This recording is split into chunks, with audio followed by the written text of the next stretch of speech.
if you could define happiness for you, what would that be? It's overcoming yourself at all costs, whatever that takes. To be at the point of your life where you don't care about being judged.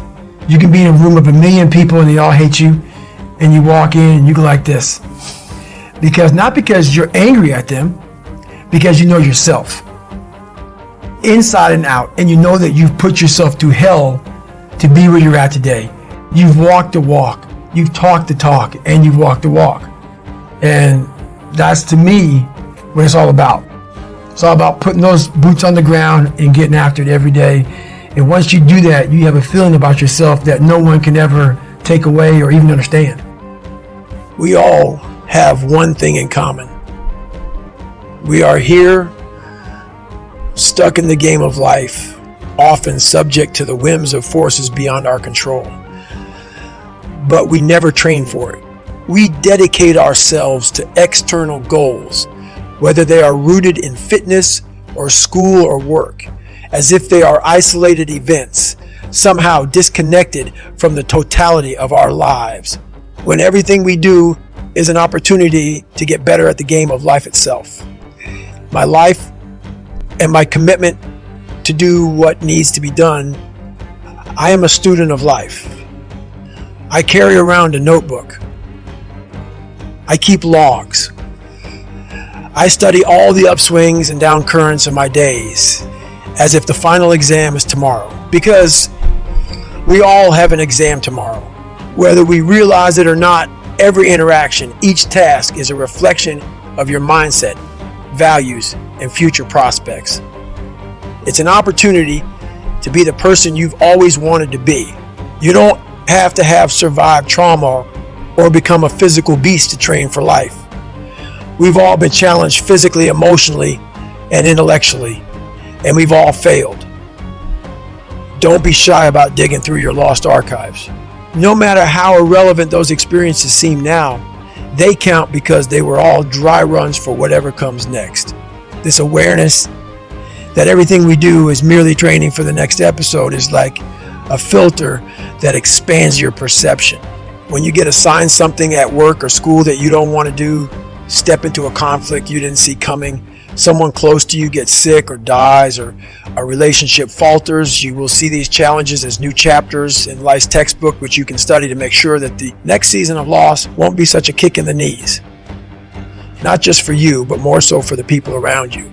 We all know that training is required to make the cut in competitive sports, get into the best schools, and compete for the most coveted jobs, because that's what it takes to be prepared. Most of this generation quits the second they get talked to. You did this wrong, or they get yelled at. It's so easy to be great nowadays because everybody else is, most people are weak. This is a softened generation. So if you have any mental toughness, any ability, if you have any fraction of self-discipline, the ability to not want to do it but still do it. People have a hard thing to understand. I hate to run. And what makes me so crazy, it doesn't anymore, is people go, well, why do you run if you hate it? What are you talking about? I don't want to take showers and eat either. I hate that too. That's life, man. It wasn't until I changed that mentality that I became somebody. I hated going to school. So guess what? I was dumb as That's what 1 + 1 is 2. But if you can get through to doing things that you hate to do, on the other side is greatness. That's what people understand. By me running, I am callous in my mind. I'm not training for a race. I'm training for life. I'm training for the time when I get that 2 o'clock in the morning call that my mom is dead or something happens tragic in life. I don't fall apart. I'm training my mind and my body and my spirit so it's all one, so I can handle what life is going to throw at me. Because the life I've lived, it throws a whole bunch at you. And if you're not physically and mentally prepared for that, you're just going to crumble. And you're good for nobody. You said I can be me. The second you said I can cuss and be me, and cussing, people say, man, you cuss all the time. Why? Well, I hate to say it, the best way for me to get how I feel across I can't sit here and say, you know what, yeah, I went through hell week and man, it was really hard. No, that takes your damn soul, rips it inside out, and then they say, now we're going to start. It allows me to express where I was at a point of my life. If I don't give you all of me, why the hell am I here? How will you learn from me? People take so much offense to me. You will never learn from people if we always tap dance around the truth. We tap dance around the truth by finding the right words so I don't hurt you because you have thin skin. No, tighten up, people. The only thing more infectious than a good attitude is a bad one. The more you dwell on the negative, the weaker you feel, and that weakness infects those around you. However, the reverse is also true. I knew that if I could control my attitude and redirect my attention, I'd gain control of the entire situation. I was disappointed, but I wasn't surprised that my knee gave out. Now, it was on me to learn what I could from the setback, adapt, and move forward. It's an unwritten natural law of the universe that you will be tested. You will get smacked in the f***ing face. A hurricane will land on your head. It's inevitable for all of us. Yet, we are not formally taught how to handle unexpected adversity. We have sex education, fire drills, active shooter drills, and curriculum on the dangers of alcohol and drugs. But there is no rug just got pulled out under. You class. Nobody teaches how to think, act, and move when disappointment, bad news, malfunction, and disaster inevitably strike. All the advice floods in only after we are already lying dazed on the canvas, which means it's up to you to cultivate your own strategy and have the discipline to practice it. Mine is simple. No matter what life serves me, I say, Roger that. Most people think Roger that simply means order received. However, in the military, some people infuse Roger with a bit more intention and define it as received, order given, expect results. When used that way, it is so much more than an acknowledgement. It's an accelerant. It bypasses the over-analytical brain and stimulates action because in some situations, thinking is the enemy. I'm not suggesting that you should follow every order like a robot. After you've been knocked down, it's important to take some time to understand what happened and strategize your way forward. But you also must act. If you stay stalled out, sifting through the wreckage, you may find that you've been swallowed by it. We all love comeback stories because they teach us that setbacks have the power to propel us forward to our greatest successes. But your fate depends on your approach. After an injury or failure, your mind wants to either spin out into overthinking or fall back into numbness and complacency. And it takes practice to short circuit that process. On the other end of suffering is a life that many people don't know even exists. It's a beautiful world because like the 40% rule. We all live in this world where our brains are keeping us in this box. Outside that box, on the other edge of suffering, which is on the other edge of that 40%, is a world that's endless of opportunity. But we are afraid to go outside that box because in that box is comfortable. That's where all of our nice stuff, that's where the nice 4-lane highway's at. I know where the restrooms are at. I know where the gas stations are at. Outside that box, man, God gives you a shovel and says, man, start digging. That's not fun. But when you dig your own path to all kind of stuff that's unknown. And that's why I started realizing, man, like on the other end of this is some beautiful stuff. So I got outside my box and realized, man, 300 pounds, now look at me, I'm 185 pounds. And on the other side of the box was all this stuff. And I didn't know it was over there until I climbed the wall and saw it. I hated the water. And that was about being in that box. If I didn't get over my fear of being in the water, I'd never be a SEAL. I'm gonna be up here right now. I have no story to share. By me saying, okay, man, I'm afraid of the water, and that's kind of shackling my mind. It's by facing those things, that's how you open up different doors of your life. Because all these things that we're afraid of, they're doors that can possibly lead you to a whole other world. But we keep them shut for fear, for insecurities. And that's the thing about tripling down on your weaknesses, so then those weaknesses end up becoming your strengths. Real life. This is real life. 90% of your life will suck. 10% will be fucking happy. You may be a lucky guy and have a lot of fucking money, have a great ass woman, all this. Trust me, one-on-one with that fucking guy, he's missing something. His life still sucks because he hasn't faced something that bothered him his whole fucking life. Something is still eating that motherfucker up. Almost everybody. Everybody. Eating you the fuck up. But maybe you found a good way, how I did growing up, on how to ignore that voice that's saying, you ain't facing some shit. Period, man. I'm not special. I just stopped listening. I listened to that voice. This is why I talk so fucking aggressive. People say, man, do you believe in God? You cuss so much. When I say it's letting you know what I'm thinking. If I try to make it all pretty and that's not what my life was. It was a violent struggle daily to get where I'm at today. I'm not gonna water it down. It wasn't fun. It ain't fun today, but I'm happy. When was I going to own my own choices, my failures, my future? When would I finally accept responsibility for my life, take action? We don't have any power to control. Sometimes those things are painful. Occasionally, they are tragic or inhuman. While the accountability mirror, which I tagged with sticky notes filled with real talk, daily tasks, and a few bigger goals, had helped me get to a certain point, those fixes were surface level. I'd never attempted to dive down and solve the root cause of my problems, so I crumbled whenever life asked me to dig deeper and persevere in order to achieve something that could lead towards sustained success.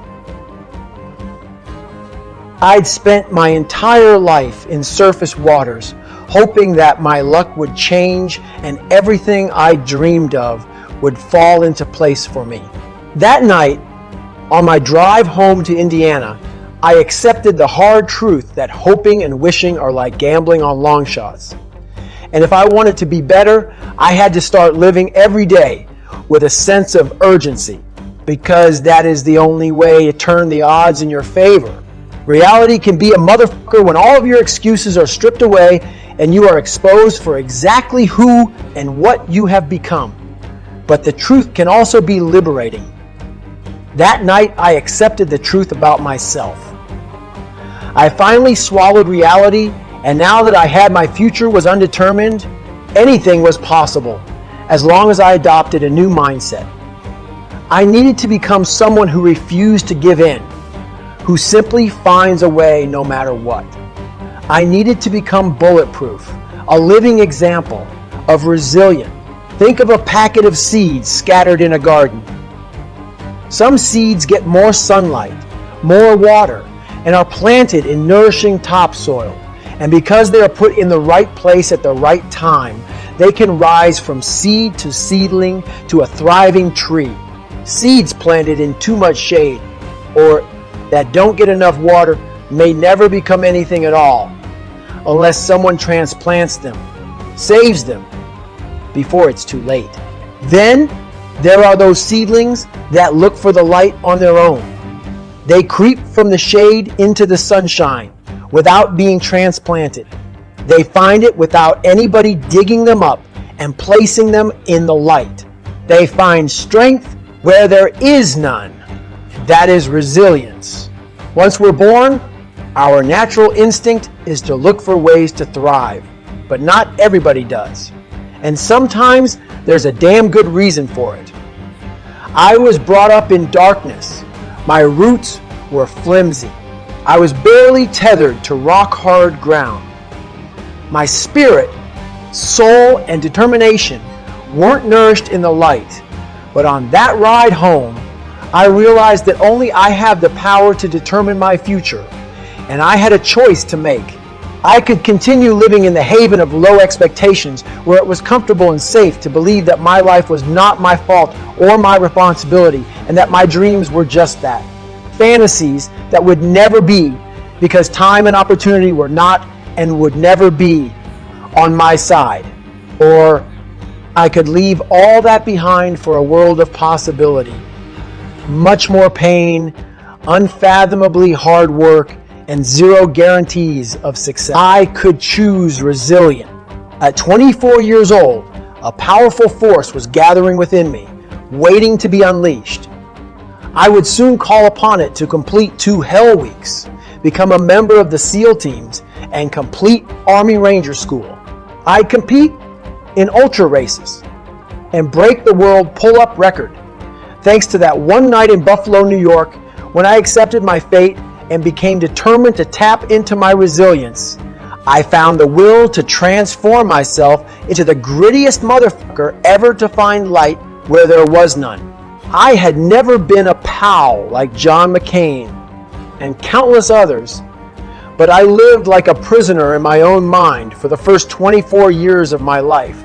Once I'd liberated myself and begun to evolve, I learned that it is the rare warrior who embraces the adversity of being born into hell, and then with their own free will chooses to add as much suck as they can find to turn each day into a boot camp of resiliency. Those are the ones who don't stop at good enough. They aren't satisfied with just being better than they used to be. They are forever evolving and striving for the highest level of self. Eventually, I became one of them, which is why I was honored at the VEFTU convention. And greatness is possible for anyone and everyone if they are willing to seek it out in their own soul. In Goggins terms, greatness is a state of letting go of all your faults and imperfections, scavenging every last bit of strength and energy, and putting it to use to excel at whatever you set your mind to. Even if some motherfucker out there told you it was impossible, it is a feeling pursued by those rare souls willing to extend themselves beyond reason and pay the cost. But I know that atmospheric line between blue and black. It is the glimmer of greatness that runs right through the human soul. We all have it. Most of us will never see it because to get there requires a willingness to extend yourself to the limit without any guarantee of success. Then again, success is just another mile marker on the journey. So this is where the 40% rule comes in, people. Worst shape my entire life. I've been through Ranger School, Delta Force selection twice, 3 Hell Weeks, all this crap. This is the worst pain I've ever been in. To this day, I'm 43 years old right now. I did 21 years in the military. I've done 60 ultra races, pull-up records, all kind of stuff. This is the worst pain of my entire life to this day. But this is when I had to realize one thing.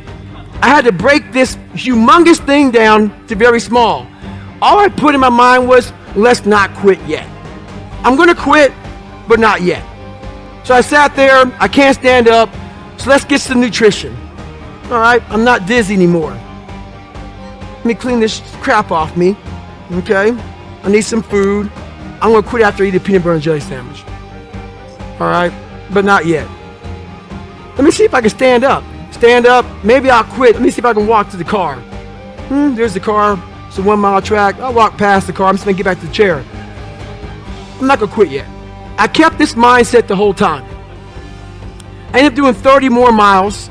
Did 31 miles, truly, after that. I did 101 miles in 19 hours. If you're driving the car may say 130 miles an hour. The factory puts a governor on it, so you only go 91. So you're sitting there when to race somebody. They have no governor. They're fine. Boom. You can't, because every time you get to 91, the car starts doing this. We put a governor on our brain. And the second we get to that governor, our bodies start doing this. Oh, this sucks. This is uncomfortable. No. Let's go this way. Let's stop. It starts giving you all these questions that we cannot answer. If you can't answer the questions your brain is asking you, you quit. If you have the answers to those questions of why the hell am I out here, and you give it a quick answer, the brain starts shutting up because it knows why we're doing what we're doing. I started figuring these things out in my life. So we have this governor on our brain, and how you start pushing past that governor, start realizing Your brain has the tactical advantage over you. Why? Because it knows your insecurities. It knows when you're lying. It knows your fears. It knows everything about you. And whenever those things start, like right now, I'm scared to death up here. Why? When I was in 6th grade, I was in a play. And I stood up for a whole bunch of white people that probably didn't, I was being judged in my mind. Scared the shit out of me. And I stuttered severely bad. I knew I stuttered bad. My line was this long. It was like hello or some shit. And I stood up for everybody. I was like this. And I walked off stage. So when I walk up in front of 1,200 people, it's still there. My mind's telling me, go, run off the stage. I have to tell my mind something different. I have to remember my resume, what I've been through, that all of you in here are just as f***ed up as me. We post our real life, never on Instagram. We post the life that we want to have out there. That's not me anymore. I'm going to tell you exactly about me, who I am. That's how you get better. That's how you fix yourself. That's how you grow. I'm going to move on real quick to the very end of my story. I could be up here for a long time, but I need some questions. I did everything I talked about up here. I ran 205 miles. I ran 7,000 miles in 2007 to raise $2 million for Special Operations Warrior Foundation. I did it all with a hole in my heart, the size of a dime. So basically, I was sick as hell, and I didn't get into all of this. Once again, all these stories in my book with all these takeaways that I have that, I'm not a theorist, people. There's a bunch of people who are theorists who go to the library, study the mind. They study it in a book. I studied it by being a practitioner. I put my mind in hell, and I realized how it was thinking. And I figured out tools and tactics on how to get through it by being in it, not by studying it, by being in it. And literally, that's how I started callousing over. So I did 67,000 pull-ups in 9 months, and it calloused my hands. It calloused my hands real good to protect my hands against the bar. I started learning how to callous my mind, to callous over my victim's mentality. And that's what I did.